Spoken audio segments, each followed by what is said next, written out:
the claims issue is going to be here and now. Beyond that, there's an ongoing insurance crisis in California and in Florida, as you discussed with Mr. O'Reilly, which, by the way, I've never heard such garbage in such volume, so loudly and inaccurately displayed by anybody other than what Mr. O'Reilly did tonight. Put that aside for a moment. There is an insurance crisis.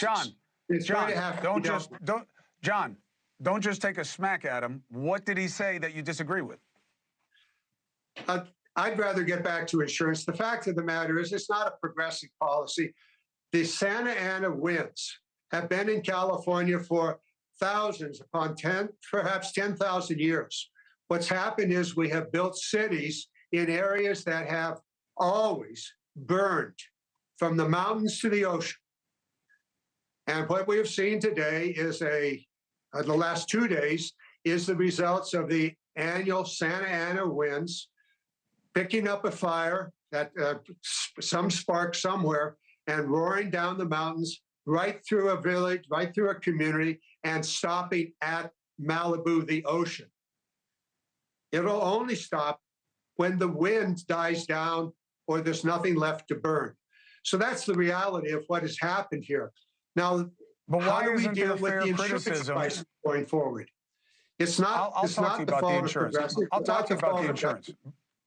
But John, what I'm saying is the insurance issue. I'm with you, but hold on a second, John. Hold on, just give me a second on this.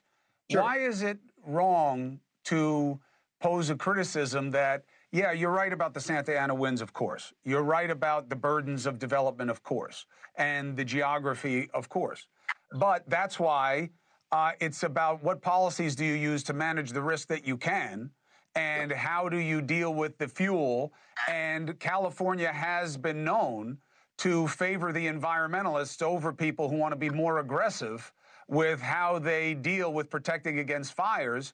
And then you see an event like this. Why is it so crazy for people to say, well, this is what you get when you don't do enough to manage the fuel that you're going to have in these fires? You make yourself susceptible to this.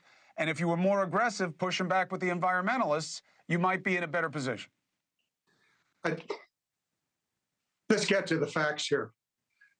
There has been in the mountains of Santa Monica, San Gabriel Mountains, in this area, an ongoing fuel reduction effort that's been made. There are fire breaks across the top of these mountains. There are efforts underway for the last 3 decades that I'm familiar with to reduce the fuel load, including brush removal, as well as using goats to reduce the fuel. Now, the fact of the matter is we've had 2 very wet winters. Prior to this year, we have had no rain at all for 8 months in Southern California. And so you have a very excessive fuel load as a result of the previous year's rains. And now we have a drought. And a fire started. It may be determined why and how that fire started. That's something that'll be learned in the days ahead. And then you have the Santa Ana winds, and now you have a major catastrophe. Mm-hmm. That's what's happened. Now, the fuel load throughout the state of California is being managed.